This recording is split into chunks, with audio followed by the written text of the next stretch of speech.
Antes das duas grandes guerras mundiais, o mundo deu sinais claros de problemas econômicos, de nacionalismo exagerado e de corrida armamentista. Mas há um elemento muito pouco citado que foi a posição da Igreja Católica frente a esses conflitos. Ela influenciou o rumo dos acontecimentos, ora atuando como moderadora, ora atuando como catalisadora de tensões. Hoje, com o mundo novamente à beira de uma ruptura estrutural nas relações globais, o conclave que elegerá o novo Papa não será apenas uma escolha religiosa. Será sim uma decisão que pode determinar se caminharemos rumo à paz ou mergulharemos em uma nova guerra. Nesse vídeo, vamos revelar como o futuro da humanidade pode estar, mais uma vez, nas mãos da Igreja. Bem-vindo ao nosso canal e espaço colaborativo. Meu nome é Eduardo Galvão e aqui juntos deciframos cenários, derrubamos narrativas e construímos estratégias para o seu futuro. Esse é o nosso canal Fatos e Decisão.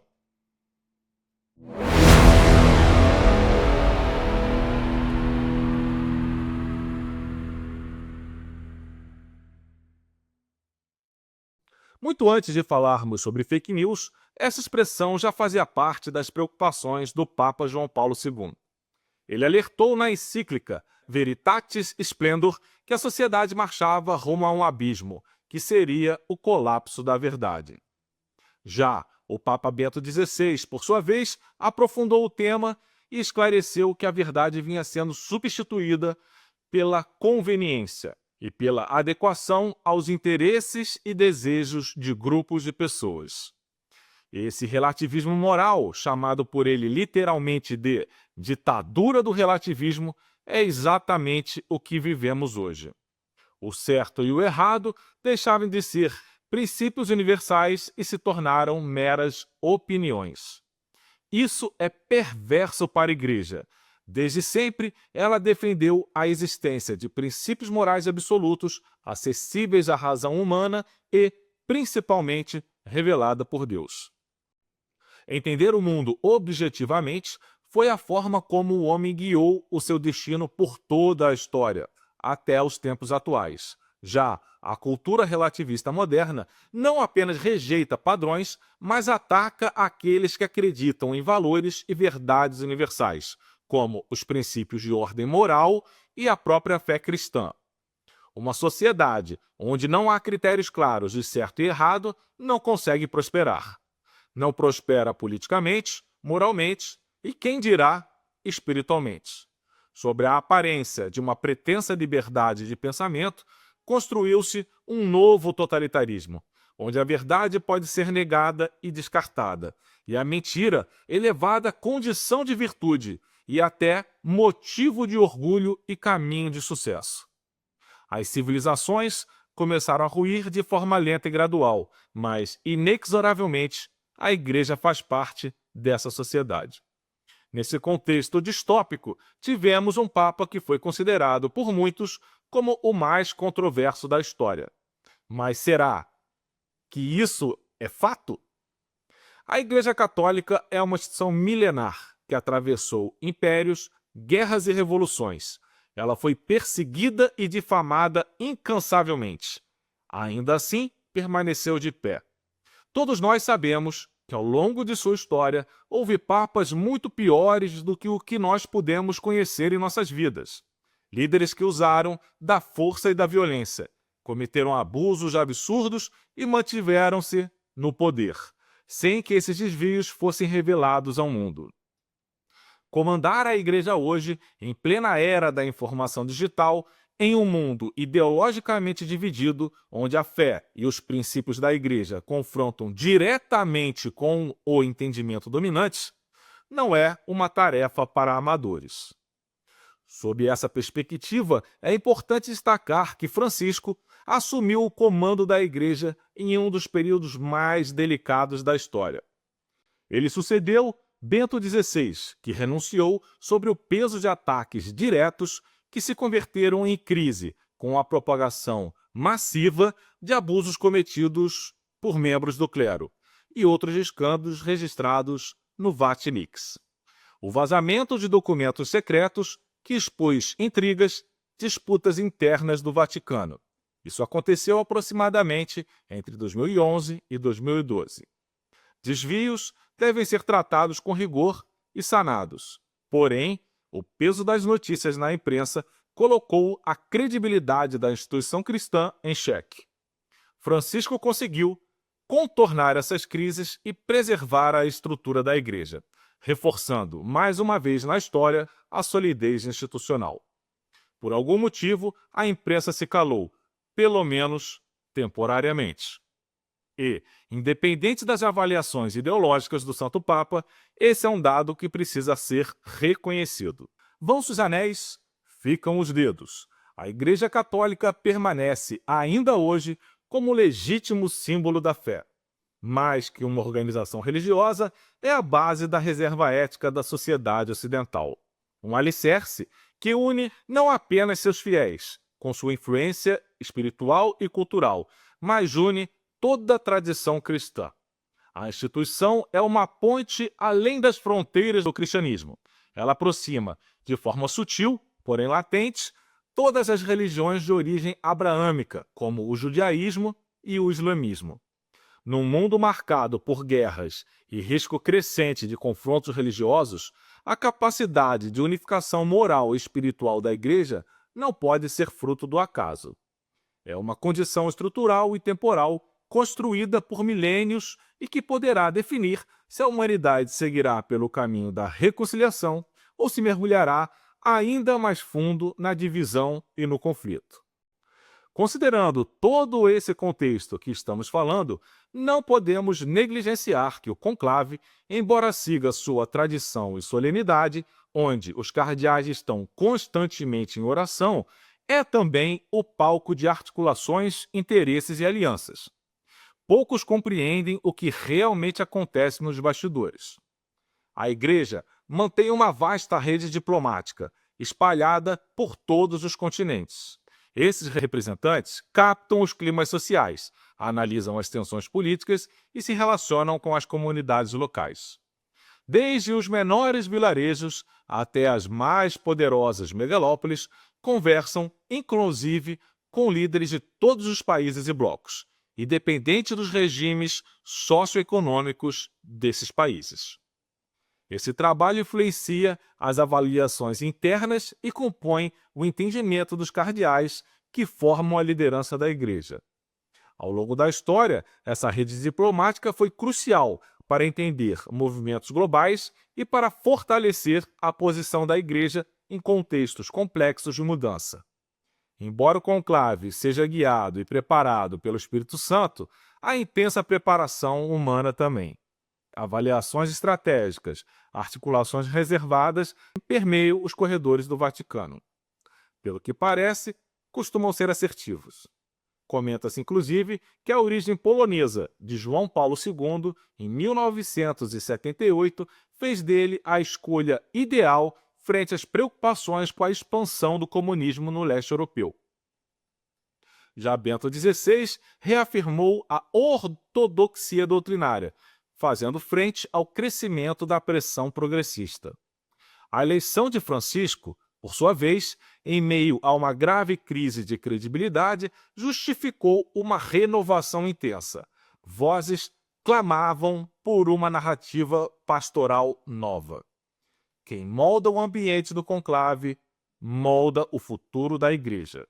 E, em um mundo conflituoso, a eleição de um Papa ultrapassa a dimensão espiritual. Torna-se uma decisão profundamente geopolítica, com potencial de influenciar os rumos da civilização. Antecipando as disputas iminentes no cenário global, os cardeais que entrarão no conclave, sem dúvida, estão sob forte pressão. Os que cremos, devemos orar por eles, para que suportem, compreendam e façam a melhor escolha possível frente a todas as influências. Muitos querem escolher o perfil do próximo Papa, e é claro que não é por preocupação legítima com a Igreja. Forças políticas, interesses econômicos, ideologias internas e externas ao Vaticano, todas agem silenciosamente nos bastidores. Em jogo está muito mais do que a liderança espiritual da Igreja. Está a posição que ela ocupará diante dos grandes conflitos que ameaçam a estabilidade mundial. O próximo Papa precisará ser mais do que um pastor de almas. Terá que ser um verdadeiro estadista. Terá que ser capaz de enxergar além das muralhas do Vaticano e dialogar com um mundo em ebulição. Se a Igreja for capturada por interesses ideológicos ou se permanecer isolada, incapaz de compreender o atual tabuleiro geopolítico, corre o risco de ser vista não apenas como irrelevante, mas como uma força parcial, associada a um dos lados do conflito, tornando-se alvo de desconfiança e de hostilidade. Como cristão, jamais gostaria de ser atacado por minha fé. Afinal, aquilo que nos é mais precioso são justamente os princípios do amor, do perdão e da paz. Sem uma liderança sólida, a Igreja corre o risco de perder o seu papel histórico como mediadora entre civilizações. E se isso ocorrer, o vácuo deixado poderá ser rapidamente ocupado por forças extremas que não têm a paz como objetivo. Escolher um papa inadequado nesse momento não seria apenas um erro interno da Igreja. Seria uma decisão que poderia acelerar o colapso do sistema global, potencializar confrontos em escala mundial e comprometer as últimas pontes de diálogo entre as civilizações. A história bem recente já revelou sinais claros de tensão. No último pontificado, a relação com o governo dos Estados Unidos, especialmente sobre a presidência de Donald Trump, evidenciou as forças que pressionam o papado e vice-versa. Francisco criticou políticas migratórias e posições nacionalistas, enquanto lideranças católicas americanas passaram a se opor abertamente ao seu pontificado. Setores conservadores da Igreja chegaram a cogitar até a possibilidade de um cisma, que é a divisão formal da Igreja, uma ruptura. Esse episódio revela que a pressão sobre o Papa não apenas vem de fora, mas também de dentro da própria estrutura eclesiástica. E reforçar a lição principal é: a escolha do próximo Papa importa muito além das fronteiras da fé. Importa para a estabilidade e todo o sistema global. Entender essas dinâmicas é essencial para compreender o verdadeiro peso do conclave que se aproxima. E é precisamente nesse limiar, entre a ruína e a esperança, que se revela uma oportunidade histórica. A Igreja Católica pode emergir como uma grande força global de paz e reconciliação. Em meio ao caos geopolítico do nosso tempo, ela ainda permanece como uma das poucas instituições capazes de dialogar com todos os lados, sem despertar, pelo menos de imediato, suspeitas de interesses ocultos. Essa singularidade concede à Igreja um prestígio incomparável e uma responsabilidade transcendental. Através de sua extensa e influente rede diplomática, suas incontáveis escolas e universidades e instituições humanitárias espalhadas pelo globo, a Igreja já possui hoje um alcance moral e uma força pacificadora superior à da própria ONU. Ela não apenas é capaz de negociar interesses ou influenciar decisões, mas é capaz de transformar consciências e tocar profundamente o coração de grandes líderes. Dessa forma, pode literalmente alterar o curso da história. Mas atenção, essa oportunidade não está garantida. Ela dependerá diretamente da liderança escolhida no próximo conclave. Dependerá da visão estratégica adotada e da capacidade da Igreja resistir às pressões políticas que tentam instrumentalizar a fé, no intuito de atender interesses mesquinhos. Se essa chance histórica for desperdiçada, podemos testemunhar o desaparecimento irreversível de uma das últimas vozes capazes de clamar, com legitimidade, por paz, justiça e dignidade. E talvez então o mundo perceba tarde demais o preço devastador de ter silenciado a única voz capaz de lembrar às nações que a paz verdadeira não é apenas um tratado político, é uma condição moral, espiritual e existencial para a sobrevivência da própria humanidade. Segue a nossa análise. Uma combinação delicada de riscos e oportunidades se apresenta diante do próximo conclave. Entre os desafios internos, destaca-se a necessidade urgente de refutar um cisma, especialmente diante das tensões acumuladas com os setores mais conservadores da Igreja, potencializados pela diversidade ideológica entre países influenciados pelas suas comunidades. Essas tensões recentes nos Estados Unidos podem aumentar a influência da base americana na escolha do novo Papa, em busca de uma figura capaz de pacificar as divisões internas. Porém, a eleição de um Papa norte-americano traz riscos geopolíticos consideráveis. Qualquer Papa proveniente de um país diretamente envolvido nos principais blocos de guerra poderia comprometer a neutralidade histórica da Igreja e dificultar a sua atuação como mediadora. O mesmo risco recai sobre a possibilidade de um Papa europeu, num continente que volta a ser marcado por divisões internas e pela crescente militarização. É justamente nesse contexto que uma mudança estratégica implementada por Francisco ganha importância histórica. Ao descentralizar o colégio cardinalício e ampliar o espectro dos cardeais eleitores, privilegiando lideranças de fora da Europa, Francisco abriu caminho para a possibilidade real de uma escolha global. Essa abertura ampliou as chances de eleger um Papa capaz de oferecer uma posição mais neutra e sólida no cenário internacional. O cenário está posto. Resumindo, o próximo Papa deve dominar 3 virtudes essenciais: a visão global, para ir além das ideologias e das divisões dos blocos em disputa, a autoridade moral sólida, para viver os princípios cristãos e resistir às pressões político-ideológicas, e a capacidade diplomática, para compor conflitos e posicionar a Igreja como uma referência ética. Ou seja, construir pontes sem trair a verdade espiritual da fé. Feita a análise de cenário, cabe agora ao conclave e à própria consciência dos cardeais decidir qual caminho será traçado. A nós cabe aguardar, confiar que a consciência dos homens prevaleça sobre o desejo e as paixões. Cabe aos homens de fé, aos grandes líderes e a todos nós que observamos este momento compreender a importância da escolha que se aproxima. Porque, ao final, as grandes viradas da humanidade não surgem pelos tanques blindados, mas pela força da nossa consciência, pela profundidade de nosso entendimento e pela firmeza da nossa fé.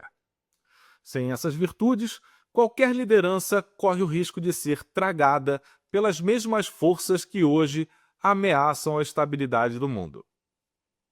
Que a sabedoria prevaleça, que a paz reine e que Deus nos abençoe.